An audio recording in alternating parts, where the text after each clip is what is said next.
ದುರಾಸೆಗೆ ಅಪಾಯ ಘಟ್ಟದಲ್ಲಿದೆ ಬಡ್ಡಿಹಳ್ಳಿ ಕೆರೆ.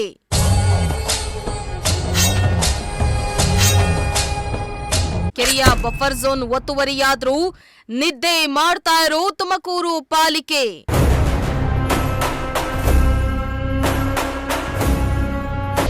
ಕೆರೆ ರಕ್ಷಣೆಗೆ ನಿಲ್ಲದೆ ಜೇಬು ತುಂಬಿಸಿಕೊಳ್ಳಲು ಮುಂದಾದ್ರ ಅಧಿಕಾರಿಗಳು.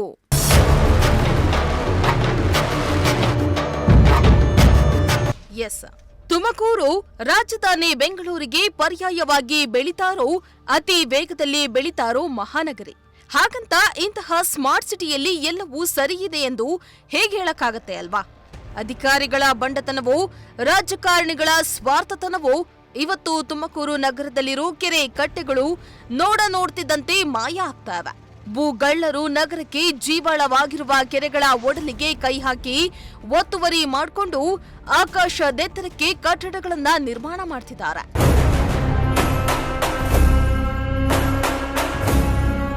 ಬಡ್ಡಿಹಳ್ಳಿ ಕೆರೆ ಕ್ಯಾಸಂದ್ರಾದ 32 ಮತ್ತು 33ನೇ ವಾರ್ಡ್ಗೆ ಹೊಂದಿಕೊಂಡಿದೆ. ಕ್ಯಾಸಂದ್ರಾದ ಬಡ್ಡಿಹಳ್ಳಿ ಶೆಟ್ಟಿಹಳ್ಳಿ ಭಾಗದಲ್ಲಿ ಅಂತರ್ಜಲ ವೃದ್ಧಿಗೆ ಪೂರಕವಾಗಿರುವ ಈ ಕೆರೆ ಸುಮಾರು 46 ಎಕರೆ ವಿಸ್ತೀರ್ಣ ಹೊಂದಿದೆ. ಈಗ ಈ ಕೆರೆ ಮೇಲೆ ಭೂಗಳ್ಳರ ಕಣ್ಣು ಬಿದ್ದಿದ್ದು ಎಸ್ಆರ್ಎಸ್ ಎಂಬ ಖಾಸಗಿ ವಿದ್ಯಾಸಂಸ್ಥೆ ಕೆರೆಯ ಬಫರ್ ಝೋನ್ ಅನ್ನೇ ಒತ್ತುವರಿ ಮಾಡಿಕೊಂಡಿದ್ದು ನೂತನ ಕಾಲೇಜು ಕಟ್ಟಡ ನಿರ್ಮಾಣ ಮಾಡ್ತಾ ಇದೆ.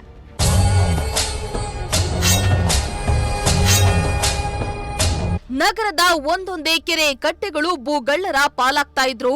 ಮಹಾನಗರ ಪಾಲಿಕೆ ಅಧಿಕಾರಿಗಳು ಮಾತ್ರ ಜಾಣ ನಿದ್ರೆಗೆ ಜಾರಿದ್ದಾರೆ. ಕಟ್ಟಡ ಕಟ್ಟಿಕೊಳ್ಳುವವರೆಗೂ ಕುರುಡರಂತೆ ವರ್ತಿಸಿ ಆಮೇಲೆ ನೋಟಿಸ್ ಕೊಡೋ ಕಳ್ಳಾಟ ಆಡಿ ಭೂಗಳ್ಳರ ರಕ್ಷಣೆಗೆ ನಿಂತಿರುವ ಪಾಲಿಕೆ ಅಧಿಕಾರಿಗಳ ವಿರುದ್ಧ ಜನಾಕ್ರೋಶ ಭುಗಿಲೆದ್ದಿದೆ.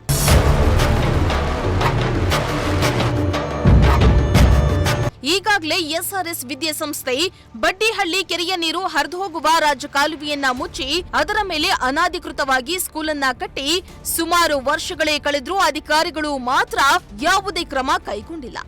ಈಗ ಕಣ್ಮುಂದೆಯೇ ಅದೇ ವಿದ್ಯಾಸಂಸ್ಥೆ ಕೆರೆಯ ಬಫರ್ ಝೋನ್ ಒತ್ತುವರಿ ಮಾಡಿಕೊಂಡಿದ್ದು ಅದನ್ನ ಸ್ವತಃ ನಮ್ಮ ಕ್ಯಾಮೆರಾ ಮುಂದೆಯೇ ಸಂಸ್ಥೆಯ ಸಂಸ್ಥಾಪಕನೇ ಒಪ್ಪಿಕೊಂಡಿದ್ರು. ಪಾಲಿಕೆ ಅಧಿಕಾರಿಗಳು ಕ್ರಮ ಕೈಗೊಳ್ಳದೆ ನೋಟಿಸ್ ಕೊಡ್ತೀವಿ, ದಾಖಲೆ ಕೇಳ್ತೀವಂತ ರಂಗು ರಂಗಿನ ನಾಟಕ ಆಡ್ತಿದ್ದಾರೆ. ವೀಕ್ಷಕರೇ, ನಾವೀಗ ಗೋಕುಲ ಬಡಾವಣೆ ಬಡ್ಡಿಹಳ್ಳಿ ಮುಖ್ಯ ರಸ್ತೆ ಎಸ್ಆರ್ಎಸ್ ಇಂಟರ್ನ್ಯಾಷನಲ್ ಸ್ಕೂಲ್ ಬಳಿ ಇರುವಂಥದ್ದು.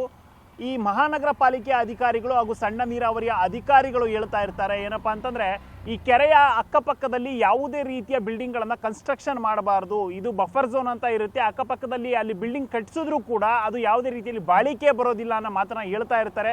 ಅದರಲ್ಲೂ ಎಲ್ಲಾದರೂ ಬಡವರು ಇಲ್ಲ ಯಾರಾದರೂ ಸಾಮಾನ್ಯ ವರ್ಗದ ಜನರು ಕೆರೆ ಅಕ್ಕಪಕ್ಕ ಬಫರ್ ಝೋನನ್ನು ಒತ್ತುವರಿ ಮಾಡ್ಕೊಂಡಿದ್ರೆ ಅಥವಾ ಅಕ್ಕಪಕ್ಕದಲ್ಲಿ ಬಿಲ್ಡಿಂಗನ್ನು ಕಟ್ಟಿದ್ರೆ ಅಲ್ಲಿ ಹೋಗಿ ಅವರು ಗುಬ್ಬಿಯ ಮೇಲೆ ಬ್ರಹ್ಮಾಸ್ತ್ರ ಅನ್ನೋ ರೀತಿಯಲ್ಲಿ ಆ ಸಾರ್ವಜನಿಕರ ಮೇಲೆ ಬ್ರಹ್ಮಾಸ್ತ್ರವನ್ನು ಉಪಯೋಗಿಸ್ತಾರೆ. ಆದರೆ ನಾನು ನಿಮಗೆ ದೃಶ್ಯಗಳಲ್ಲಿ ಈಗ ತೋರಿಸ್ತಾ ಹೋಗ್ತೀನಿ. ಎಸ್ಆರ್ಎಸ್ ವಿದ್ಯಾಸಂಸ್ಥೆಗಳು ತುಮಕೂರು ಗೋಕುಲ ಬಡಾವಣೆಯಲ್ಲಿರುವಂಥ ಎಸ್ಆರ್ಎಸ್ ಇಂಟರ್ನ್ಯಾಷನಲ್ ಸ್ಕೂಲ್ ಬಳಿ ನಾವಿದ್ದೇವೆ. ನೀವು ಅದರ ಪಕ್ಕದಲ್ಲಿಯೇ ನೋಡ್ತಾ ಹೋಗ್ಬೋದು. ಇಲ್ಲಿ ಕೆರೆ ಇದೆ. ಕೆರೆ ಪಕ್ಕದಿಂದ 100 ಮೀಟರ್ ಬಫರ್ ಝೋನ್ ಅಂತ ಇರುತ್ತೆ. ಬಫರ್ ಝೋನ್ ಬಿಟ್ಟು ಪಕ್ಕದಲ್ಲಿ ಯಾವುದೇ ಕಟ್ಟಡ ಕಟ್ಟೋದಿದ್ರು ಕಟ್ಟಬೇಕು ಅಂತ ಹೇಳ್ತಾರೆ. ಆದರೆ ಈ ಕೆರೆಯಿಂದ ಆ ಶಾಲೆಗೆ 10 ಮೀಟರ್ ಕೂಡ ಜಾಗ ಇಲ್ಲ. ಆದರೆ ಕೆರೆ ಪಕ್ಕದಲ್ಲಿಯೇ ಕಟ್ಟಡ ಕಟ್ಟಿದ್ರು ಕೂಡ ಸಣ್ಣ ನೀರಾವರಿ ಅಧಿಕಾರಿಗಳಾಗಿರ್ಬೋದು, ಮಹಾನಗರ ಪಾಲಿಕೆ ಅಧಿಕಾರಿಗಳಾಗಿರ್ಬೋದು ಕಣ್ಮುಚ್ಚಿ ಕುಳಿತಿದಾರ ಅನ್ನೋ ಪ್ರಶ್ನೆ ನಮಗೆ ಕಾಡ್ತಾ ಇದೆ. ನಾನು ಇನ್ನೂ ಹತ್ತಿರಕ್ಕೆ ಹೋಗುವಂಥ ಪ್ರಯತ್ನವನ್ನು ಮಾಡ್ತೀನಿ.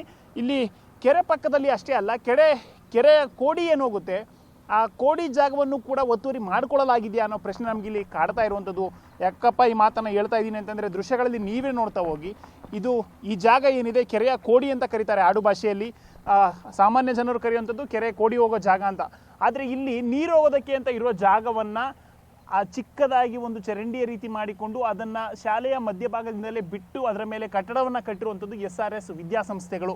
ಇದೆಲ್ಲವೂ ಕೂಡ ಗಮನಕ್ಕೆ ಬಂದರೂ ಕೂಡ ಸಣ್ಣ ನೀರಾವರಿಯ ಇಲಾಖೆ ಆಗಿರ್ಬೋದು, ಮಹಾನಗರ ಪಾಲಿಕೆ ಅಧಿಕಾರಿಗಳಾಗಿರ್ಬೋದು, ಅದರಲ್ಲೂ ಈ ಶಿಕ್ಷಣ ಇಲಾಖೆ ಆಗಿರ್ಬೋದು ಕಣ್ಮುಚ್ಚಿ ಕುಳಿತಿದೆಯಾ? ಇಲ್ಲಿರುವಂಥ ಮಕ್ಕಳ ಜೀವಕ್ಕೆ ಬೆಲೆಯೇ ಇಲ್ವಾ? ಇಲ್ಲಿ ಯಾರೇ ಚಿಕ್ಕ ಪುಟ್ಟ ಸಾಮಾನ್ಯ ವರ್ಗದ ಜನರು ಏನಾದರೂ ಕಟ್ಟಡ ಕಟ್ಟಿದರೆ ಇದೇ ರೀತಿ ಸುಮ್ಮನೆ ಕುಳಿತುಕೊಳ್ತಾ ಇದ್ರಾ? ಮಹಾನಗರ ಪಾಲಿಕೆ ಅಧಿಕಾರಿಗಳು ಬಂದು ಕೇಳ್ತಾ ಇದ್ರಿ, ಸಣ್ಣ ನೀರಾವರಿ ಇಲಾಖೆ ಅಧಿಕಾರಿಗಳು ಬಂದು ಕೇಳ್ತಾ ಇದ್ರಿ. ಅದರಲ್ಲೂ ಈ ಶಿಕ್ಷಣ ಸಂಸ್ಥೆಯನ್ನು ಕಟ್ಟಿದ್ದಾರೆ. ಇಲ್ಲಿರುವಂಥ ಮಕ್ಕಳ ಜೀವಕ್ಕೆ ಬೆಲೆನೇ ಇಲ್ವಾ? ಹಾಗಾದರೆ ಶಿಕ್ಷಣ ಇಲಾಖೆ ಏನು ಮಾಡ್ತಾ ಇದೆ ಅನ್ನೋದು ಎಲ್ಲರಿಗೂ ಕೂಡ ಪ್ರಶ್ನೆಯಾಗಿ ಕಾಡ್ತಾ ಇರುವಂಥದ್ದು. ಇದಷ್ಟೇ ಅಲ್ಲದೆ ಇಲ್ಲಿ ಒತ್ತುವರಿ ಮಾಡ್ಕೊಂಡಿರೋದಲ್ಲದೆ ಮುಂದೆನೂ ಕೂಡ ಆ ಸಂಸ್ಥೆ ಒಂದು ಕಟ್ಟಡವನ್ನು ಕಟ್ಟಿರೋದಕ್ಕೆ ಮುಂದಾಗಿದೆ. ಅದಕ್ಕೂ ಕೂಡ ಯಾವ ರೀತಿ ಇವ್ರು ಪರ್ಮಿಷನ್ ಕೊಟ್ಟರು ಅಂತ ಗೊತ್ತಿಲ್ಲ. ಶಿಕ್ಷಣ ಇಲಾಖೆಯವರು ಏನು ಮಾಡ್ತಾ ಇದ್ದಾರೆ ಗೊತ್ತಿಲ್ಲ. ಸಣ್ಣ ನೀರಾವರಿ ಇಲಾಖೆಯವರು ನೀವೇ ನೋಡ್ತಾ ಹೋಗಿ ದೃಶ್ಯಗಳಲ್ಲಿ ನಾವು ಕೆರೆಗಳನ್ನು ಉಳಿಸಿ ಅಂತ ಹೇಳ್ತೀರಾ, ಆದರೆ ಈ ಕೆರೆ ಹೋಗೋ ಜಾಗದಲ್ಲಿ ನೀರು ಹೋಗೋಕೆ ಅಂತ ಇರುವಂಥ ಜಾಗದಲ್ಲಿ ಇಲ್ಲಿ ಚಿಕ್ಕದಾಗಿ ಚರಂಡಿಯನ್ನು ನಿರ್ಮಿಸಿ ಅದ್ರ ಮಧ್ಯಭಾಗದಲ್ಲಿ ಕಟ್ಟಡವನ್ನು ಕಟ್ಟಿರೋದ್ರಿಂದ ಕೆರೆಗೂ ಕೂಡ ಇಲ್ಲಿ ಹೊಡೆತ ಬೀಳುತ್ತೆ, ಡ್ಯಾಮೇಜ್ ಆಗುತ್ತೆ. ಮುಂದೇನಾದರೂ ಈ ಕೆರೆ ಏರಿ ಹೊಡೆದು ಇಲ್ಲ ಅಕ್ಕಪಕ್ಕದಲ್ಲಿ ಏರಿ ಏನಾದರೂ ಚಿಕ್ಕದಾಗಿ ತೊಂದರೆ ಆಗಿ ಬಿರುಕು ಬಿಟ್ಟರೆ ಇದಕ್ಕೆಲ್ಲ ಹೊಣೆ ಯಾರಾಗ್ತೀರಿ? ಸಣ್ಣ ನೀರಾವರಿ ಇಲಾಖೆ ಅಧಿಕಾರಿಗಳು ಹೊಣೆ ಆಗ್ತಾರಾ, ಇಲ್ಲ ಈ ವಿದ್ಯಾಸಂಸ್ಥೆಯವರು ಹೊಣೆ ಆಗ್ತಾರಾ? ನಾನಿನ್ನು ಮುಂದೆ ಹೋಗ್ತೀನಿ, ಬನ್ನಿ ನಿಮಗೆ ದೃಶ್ಯಗಳಲ್ಲಿ ಇನ್ನೂ ತೋರಿಸ್ತಾ ಹೋಗ್ತೀನಿ. ಈ ಕಟ್ಟಡವನ್ನು ಕಟ್ಟಿರೋದು ಅಷ್ಟೇ ಅಲ್ಲದೆ ಇಲ್ಲಿ ಕೋಡಿ ಹೋಗೋ ಜಾಗವನ್ನು ಒತ್ತುವರಿ ಮಾಡಿಕೊಂಡು ಕಟ್ಟಡ ಕಟ್ಟಿರೋದಲ್ಲದೆ ಮತ್ತೆ ಬಫರ್ ಝೋನಲ್ಲಿ ಕಟ್ಟಡ ಕಟ್ಟೋದಕ್ಕೆ ಈ ಸಂಸ್ಥೆಯ ಮುಂದಾಗಿರುವಂಥದ್ದು. ಆದರೂ ಕೂಡ ಅಧಿಕಾರಿಗಳು ಕಣ್ಮುಚ್ಚಿ ಕುಳಿತಿದ್ದಾರಾ? ಯಾಕೆ ಯಾರೂ ಬಂದು ಇಲ್ಲಿ ಪ್ರಶ್ನೆಯನ್ನು ಮಾಡ್ತಾ ಇಲ್ಲ? ಚಿಕ್ಕ ಪುಟ್ಟ ಸಾಮಾನ್ಯ ಜನರು ಏನಾದರೂ ಅಕ್ಕಪಕ್ಕದಲ್ಲಿ ಒಂದಿಷ್ಟು ಚಿಕ್ಕದಾಗಿ ಶೆಡ್ ಹಾಕ್ಕೊಂಡಿದ್ರು, ಅವ್ರೇನೋ ಅಲ್ಲೇನು ವಾಸ ಇರೋದಿಲ್ಲ, ಆದರೂ ಏನೋ ಚಿಕ್ಕದಾಗಿ ಉಪಯೋಗಿಸ್ಕೊಳ್ತಾ ಇದ್ರೆ ಅದಕ್ಕೆ ಹೋಗಿ ನೀವು ಈ ಸ್ವತ್ತು ನಮಗೆ ಸೇರಿದ್ದು ಅಂತ ಬೋರ್ಡ್ ಹಾಕಿ ಬರೋಂಥ ಅಧಿಕಾರಿಗಳು ದೊಡ್ಡವ್ರನ್ನ ಕಂಡ್ರೆ ಎದುರುಕೊಂಡು ಸೈಡಲ್ಲಿ ಸುಮ್ಮನೆ ಕೂತಿರೋದು ಯಾಕೆ? ನೋಡಿ, ನೀವು ಹೇಳ್ತೀರಿ ಬಫರ್ ಝೋನ್ ಅಂತ ಇರುತ್ತೆ, 100 ಮೀಟರ್ ಬಿಟ್ಟು ಮುಂದೆ ಕಟ್ಟಬೇಕು ಅಂತ. ಇಲ್ಲಿ ಬಂದು ಟೇಪ್ ಹಿಡ್ಕೊಂಡು ಅಳತೆ ಮಾಡಿದ್ರೆ 10 ಮೀಟರ್ ಕೂಡ ಇಲ್ಲ. ಕಟ್ಟಡಕ್ಕೂ ಕೂಡ ಕೆರೆ ಏರಿಗೂ 10 ಮೀಟರ್ ಕೂಡ ಡಿಸ್ಟೆನ್ಸ್ ಇಲ್ಲ.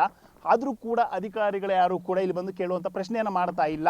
ಗೋಕುಲ ಬಡಾವಣೆಯಲ್ಲಿರುವಂತಹ ಬಡ್ಡಿಹಳ್ಳಿ ಮುಖ್ಯ ರಸ್ತೆ ಏನಿದೆ, ಈ ಮುಖ್ಯ ರಸ್ತೆಯಲ್ಲಿರುವಂತಹ SRS ಇಂಟರ್ನ್ಯಾಷನಲ್ ಸ್ಕೂಲು ಎಲ್ಲ ನಿಯಮಗಳನ್ನ ಗಾಳಿಗೆ ತೂರಿ ಇಲ್ಲಿ ತಲೆ ಎತ್ತಿ ನಿಂತಿದೆ. ಏನಿಲ್ಲ ಸರ್, ಇದು ನಮಗೆ ತಿಳಿದಿರೋ ಮಾಹಿತಿ ಪ್ರಕಾರ ಈ ಕಟ್ಟಡಗಳನ್ನ ಇದು ಕೆರೆ ಏನಿದೆ ಬಫರ್ ಝೋನ್ ಇಂದ 100 ಮೀಟರ್ ಆದ್ಮೇಲೆ ಕಟ್ಟಬೇಕು ಅನ್ನೋ ಮಾಹಿತಿ ಇದೆ. ನೀವು ಇಲ್ಲಿ 10 ಮೀಟರ್ ಕೂಡ ಇಲ್ಲ, ಅಳತೆ ಟೇಪ್ ತಗೊಂಬಂದು ಅಳತೆ ಮಾಡಿದ್ರೆ ಇಲ್ಲಿ 10 ಮೀಟರ್ ಕೂಡ ಇಲ್ಲ. ಕಟ್ಟಡ ಕಟ್ಟೋದಕ್ಕೆ ಪರ್ಮಿಷನ್ ಹೆಂಗ್ ತಗೊಂಡಿದ್ದೀರಾ ಅನ್ನೋದು ನಮ್ದೊಂದು ಪ್ರಶ್ನೆ ಸರ್, ಅಷ್ಟೇ. ಸರ್, ನಾನು ನಿಮಗೆ ಸಿಗ್ತೇನೆ, ಮಾತಾಡೋಣ ಅಂತ. ಸುಮ್ನೆ ಈಗ ಇದಾಗದ್ ಬೇಡ, ಯಾಕೆಂದ್ರೆ ಆ ರೀತಿ ಕಟ್ಟಡ ಹಾಕ್ಬೇಕಾಗತ್ತೆ ಸರ್. ಯಾಕೆಂದ್ರೆ ಈ ಕಟ್ಟಡ ಇದೆಯಲ್ಲ ಅದು ಕೂಡ ಈಗಾಗಲೇ ನೀವು ಹೇಳೋ ಲೆಕ್ಕದಲ್ಲಿ ಬಫರ್ ಝೋನ್ಗೆ ಬಂದ್ಬಿಡುತ್ತೆ. ಹೌದು. ನಾವೇನಂದ್ರೆ ನಮ್ಮ ಜಾಗದಲ್ಲಿ ಈಗ ಆಲ್ರೆಡಿ ಅದು ಎಸ್ಟಾಬ್ಲಿಷ್ ಆಗೋ ಸಮಸ್ಯೆ ಆಗಿರೋದ್ರಿಂದ ಹೌದು ನಾವು ಏನಂದ್ರೆ ಈಗ ನಾವು ಬೇರೆ ಕಡೆ ಜಾಗ ತಗೊಂಡ್ ಮಾಡಕ್ಕಾಗಲ್ವಲ್ಲ ಸರ್, ಅದಕ್ಕೋಸ್ಕರ ಅಲ್ಲ ಸರ್, ಈಗ ಬೇರೆ ಕಡೆ ತಗೊಂಡ್ ಮಾಡಕ್ಕಾಗೋದಿಲ್ಲ, ಓಕೆ. ಆದ್ರೆ ಈ ಬಫರ್ ಝೋನ್ ಅಲ್ಲಿ ಕಟ್ಟಡ ಕಟ್ಟಬಾರ್ದು ಅನ್ನೋ ನಿಯಮ ಇದೆ. ಅದ್ರಲ್ಲೂ 100 ಮೀಟರ್ ಆದ್ಮೇಲೆ ಕಟ್ಟಬೇಕು. ನೀವು ಈ ನೀವು ಹೇಳ್ದಂಗೆ ಸರ್, ಇದು ಕಟ್ಟೆ, ಇದು whatever it may be, ಕಟ್ಟೆಗೆ ಈಗ ನೀವು ಕೋಡಿ ಹೋಗೋ ಜಾಗ ಇದೆ, ಅಲ್ಲಿ ಪಕ್ಕದಲ್ಲಿ ಒಂದು ಸ್ಕೂಲ್ ಇದೆ, ನಿಮ್ಗೂ ಕೂಡ ಗೊತ್ತು. ಆ ಸ್ಕೂಲಿಗೆ ನೀರು ತುಂಬಿಕೊಳ್ಳುತ್ತೆ ಅಂತಾನೆ ಆ ಕಟ್ಟಡ ಸ್ಥಳಾಂತರ ಮಾಡಿದ್ರು. ಗೊತ್ತಿರೋ ವಿಚಾರನೇ, ನೀವ್ ಹೇಳೋದು ಒಪ್ಕೊಂತೀನಿ. ಈಗ ನಾವು ಕಟ್ಟಡನೇ ಬಫರ್ ಝೋನ್ ಬರುತ್ತೆ, ಆದ್ರೆ ನಾವು ಪರ್ಮಿಷನ್ ತಗೊಂಡೇನೆ ಕನ್ವರ್ಷನ್ ಮಾಡಿ ಎಲ್ಲಾವುದು ಕಟ್ಟಿರೋದು. ಈಗ ಆಲ್ರೆಡಿ 4 ಫ್ಲೋರ್ ಬಿಲ್ಡಿಂಗ್ ಆ ಕಡೆ ಕೆಳಗಡೆ. ಅದೇ ಸರ್, ಈ ಪರ್ಮಿಷನ್ ಕೊಟ್ಟಿದ್ದು ಯಾರು ಅನ್ನೋದೇ ನಮಗೆ ಬೇಕಾಗಿರೋದು ಅಷ್ಟೇ. ಈ ಪರ್ಮಿಷನ್ ಕೊಟ್ಟಿರೋದು ಯಾರು ಅನ್ನೋದೇ ಸರ್ ನಮಗೆ ಬೇಕಾಗಿರೋದು. ಡಿಸಿ ಕನ್ವರ್ಷನ್ ಆಗಿದೆ, ಬಿಲ್ಡಿಂಗ್ ಕಟ್ಟಿರೋದು. ಈಗ ಕಟ್ಟುತ್ತಾ ಇರೋದು ಸರ್, ಕಟ್ಟುತ್ತಾ ಇರೋದು. ಈಗ ಏನಂದ್ರೆ ನಾವು ಅದನ್ನ ಪರ್ಮಿಷನ್ ಹಾಕೊಂಡಿದೀವಿ, ಆದ್ರೆ ಇನ್ನು ಪ್ರೋಸೆಸ್ ಅಲ್ಲಿದೆ. ಆದ್ರೆ ಏನು ಎಮರ್ಜೆನ್ಸಿ ನಾವು ಸಂಸ್ಥೆಗೆ ಇದು ತಗೊಂತ CBSE ಪರ್ಮಿಷನ್ ತಗೊಂತ ಶುರು ಮಾಡಿದೀವಿ ಸರ್. ಅಲ್ಲ ಸರ್, ಈಗ ಪರ್ಮಿಷನ್ ತಗೊಳ್ತೀವಿ ಅಂತ ನೀವು ಇಲ್ಲಿ DC ಇಂದ ಪರ್ಮಿಷನ್ ಕನ್ವರ್ಷನ್ ಆಗ್ದಲೇನೆ ನೀವು ಪ್ರೋಸೆಸ್ ಅಲ್ಲಿ ಇರೋ ಜಾಗದಲ್ಲಿ ಕಟ್ಟಡ ಕಟ್ಟಿರೋ ತಪ್ಪೇ ಅಲ್ವಾ ಸರ್? ಹೌದು ಸರ್, ಒಪ್ಕೊಂತೀನಿ. ಏನ್ ಮಾಡೋದು ಸರ್, ನಮ್ಗೆ ಆ ಜಾಗ ಬಿಟ್ಟರೆ ನೆಲ್ಲು ಜಾಗ ಇರಲ್ವಲ್ಲ ಸರ್. ಆದ್ರೂ ಕೂಡ ಅದು ಕೂಡ ಬಫರ್ ಝೋನ್ ಬರುತ್ತೆ, ನೀವು ಕಟ್ಟಿರೋದು ಬಫರ್ ಝೋನ್ ಬರುತ್ತೆ. ಆದ್ರೂ ಒಂದು ಫ್ಲೋರ್ ಹಾಕ್ಬಿಟ್ಟೋಣ ಅಂತ ಮಾಡ್ತಾ ಇದೀವಿ ಸರ್. ಈಗ ಪರ್ಮಿಷನ್ ಸಿಗೋಕ್ಕಿಂತ ಮುಂಚೆನೆ ಕಟ್ಟಡ ಕಟ್ತಾ ಇದೀರಿ. ಅದರಲ್ಲೂ ಇಲ್ಲಿ ಕೋಡಿ ಹೋಗೋ ಜಾಗ ನೀರಿದೆ, ಅದು ನಿಮ್ಮ ಶಾಲೆ ಮಧ್ಯಭಾಗದಿಂದಾನೇ ಆದೋಗುತ್ತೆ ಸರ್. ಅದ್ರ ಸಂಬಂಧಪಟ್ಟಂಗೆ ನಿಮ್ಗೆ ಏನ್ ಬೇಕಾದ್ರೂ ಮಾಹಿತಿ ಕೊಡ್ತೀನಿ. ಯಾಕೆಂದ್ರೆ ಅಲ್ಲಿ ಯಾವ್ದೇ ಗವರ್ಮೆಂಟ್ ಲ್ಯಾಂಡ್ ಇಲ್ಲ ಸರ್. ಅದು 3-4 ಸರಿ ಸೆಂಟ್ರಲ್ ಸರ್ವೆ ಆಗಿ ಯಾವ್ದೇ ಗವರ್ಮೆಂಟ್ ಲ್ಯಾಂಡ್ ಇಲ್ಲ ಅಂತ ನಮ್ಗೆ ಇದನ್ನ ಕೊಟ್ಟವ್ರೆ. ಅದ್ರ ಬಗ್ಗೆ ನೀವು ಕೋಡಿದ ವಿಚಾರದಲ್ಲಿ ನಿಮ್ಗೆ ಏನ್ ಬೇಕಾದ್ರೂ ಮಾಹಿತಿ ಕೊಡ್ತೀನಿ. ಓಕೆ. ಆದ್ರೂ ಈಗ ನೀವು ಬಫರ್ ಝೋನ್ ಅಲ್ಲೇ ಕಟ್ಟಿದ್ದೀರಿ, 100 ಮೀಟರ್ ಇಲ್ಲ ಸರ್, ಇನ್ನು ಪರ್ಮಿಷನ್ ಬಂದಿಲ್ಲ. ನಾನು ಈಗ ಹೇಳಿದ್ರಲ್ಲ, ನೀವು ಖಂಡಿತ ಅದನ್ನ ಒಪ್ಕೊಂತೀನಿ. ದಯಮಾಡಿ ನಿಮ್ ಸಹಕಾರ ಬೇಕು, ಯಾಕಂದ್ರೆ ನಾನು ಒಬ್ಬ ಅಲ್ಲ ಸರ್, ಯಾಕಂದ್ರೆ ಸಹಕಾರ ಕೊಡುವಂತದಕ್ಕೆ ನಾವು ನಿಜವಾಗ್ಲೂ ಸಹಕಾರ ಕೊಡ್ತೀವಿ ಸರ್, ಅದ್ರಲ್ಲೇನಿಲ್ಲ. ಹೌದು, ಅದಲ್ಲ ನಾನು ಹೇಳೋದು. ನಾವು ಮಾಡ್ತಾ ಇರೋದು ಯಾವ್ದೇ ಮನೆ ಕಟ್ತಾ ಇಲ್ಲ ಸರ್, ಅಥವಾ ಲೇಔಟ್ ಮಾಡಿಲ್ಲ ಸರ್. ಆದ್ರೂ ಮನೆ ಕಟ್ಟಿದ್ರೆ ಒಂದು 10 ಜನ ವಾಸ ಮಾಡ್ತಾರೆ ಸರ್. ಆದ್ರೆ ಇಲ್ಲಿ ಶಾಲೆ ಸ್ಕೂಲಲ್ಲಿ 100 ಜನ ವಿದ್ಯಾರ್ಥಿಗಳು ಬಂದು ಕುತ್ಕೊಳ್ತಾರೆ. ಏನಾದ್ರೂ ಅವರಿಗೆ ತೊಂದರೆ ಆಯ್ತು ಅಂದ್ರೆ ಬಫರ್ ಝೋನ್ ಹೇಳಕ್ಕಾಗಲ್ಲ ಸರ್. ಹೇಳ್ತಿಲ್ಲ, ಆ ಕೆರೆ ಕೋಡಿನೇ ಇಲ್ಲ. ನಿಮ್ಗೆ ಗೊತ್ತಿದೆ ವಿಚಾರ. ಕೆರೆ ಕೋಡಿ ಮುಂದೆ ನಮ್ದು ಕಟ್ಟಡ ಆಗಿದೆ ಅಂದ್ರೆ ನೀವು ಅರ್ಥ ಮಾಡ್ಕೊಳ್ಳಿ. ಅಲ್ಲಿ ಯಾವುದೇ ರೀತಿ ಇದು ಕಟ್ಟೆ ಅಲ್ವಾ ಸರ್, ಇದು ಕೆರೆ ಅಂತ ಬರಲ್ಲ. ಹಾಗಾಗಿನೇ ನಮ್ಗೆ ಅದು ಪರ್ಮಿಷನ್ ಕೊಟ್ಟರು ಅವಾಗೆಲ್ಲ ಕಟ್ಟಡ ಕಟ್ಟು. ಈವನ್ನು ಆದ್ರೂ ಇನ್ನೊಂದು ಕಟ್ಟಡ ಕಟ್ಟಿದ್ದೀರಿ, ಅದಕ್ಕೆ ಇನ್ನೂ ಪರ್ಮಿಷನ್ ಬಂದಿಲ್ಲ sir. DC conversion, TUDA approval, ಮಹಾನಗರ ಪಾಲಿಕೆ 1+3 ತಗೊಂಡೇನೆ ಆ ಕಟ್ಟಡ ಕಟ್ಟಿರೋದು. ಇವಾಗ ಕಟ್ತಾ ಇರೋದು ಯಾವ್ದು ಈಗ ನೀವು ಕೆರೆ ಕೋಡಿಂದ್ರಲ್ಲ.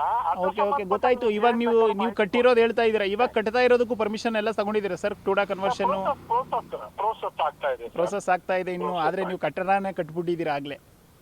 ಸರ್ ದಯಮಾಡಿ ನಿಮ್ ಸಹಕಾರ ಬೇಕು. ನಾವು ಸಾರ್ವಜನಿಕವಾಗಿ ಸೇವೆ ಮಾಡಕ್ ಬಂದಿರೋರು, ಯಾವುದೇ ಮನೆ ಕಟ್ಕೊಂಡು ಬರ್ತಾ ಇಲ್ಲ.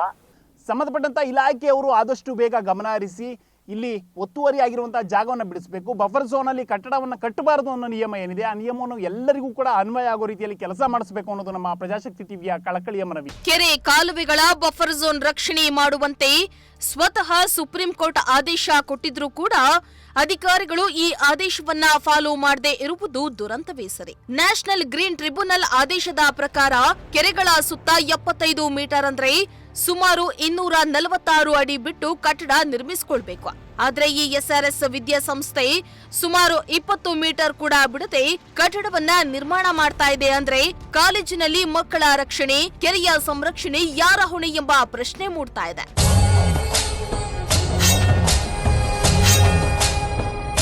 ಬಡವನಾದ್ರೂ ಸಣ್ಣ ಪುಟ್ಟ ಒತ್ತುವರಿ ಮಾಡ್ಕೊಂಡಿದ್ರೆ ಇಷ್ಟೊತ್ತಿಗಾಗ್ಲೇ ಇಡೀ ಪಾಲಿಕೆ ಅಧಿಕಾರಿಗಳ ತಂಡವೇ JCB ತಗೊಂಡು ಸ್ಪಾಟ್ ನಲ್ಲಿ ಇರ್ತಾ ಇತ್ತು. ಆದ್ರೆ ದೊಡ್ಡವರ ತಪ್ಪುಗಳಿಗೆ, ದೊಡ್ಡವರು ಮಾಡೋ ಅಕ್ರಮಗಳಿಗೆ ಅಧಿಕಾರಿಗಳು ರಕ್ಷಣೆ ಕೊಡೋದು ನೋಡಿದ್ರೆ ಎಲ್ಲೋ ಅಧಿಕಾರಿಗಳ ಜೇಬಿಗೆ ಎಷ್ಟು ಹೋಗ್ತಾ ಇದೆ ಅನ್ನೋ ಅನುಮಾನ ವ್ಯಕ್ತ ಆಗ್ತಾ ಇದೆ. ಈಗ್ಲಾದ್ರೂ ಎಚ್ಚೆತ್ಕೊಂಡು ಬಫರ್ ಝೋನ್ ಅನ್ನ ಒತ್ತುವರಿ ಮಾಡಿಕೊಂಡಿರುವ ಕಟ್ಟಡದ ಮೇಲೆ ಕ್ರಮ ಕೈಗೊಳ್ತಾರಾ ಎಂಬುದನ್ನ ಕಾದ್ ನೋಡ್ಬೇಕಾಗಿದೆ. ಕ್ಯಾಮರಾ ಪರ್ಸನ್ ಸಂಜಯ್ ಜೊತೆ ಪುನೀತ್, ಪ್ರಜಾಶಕ್ತಿ ಟಿವಿ, ತುಮಕೂರು.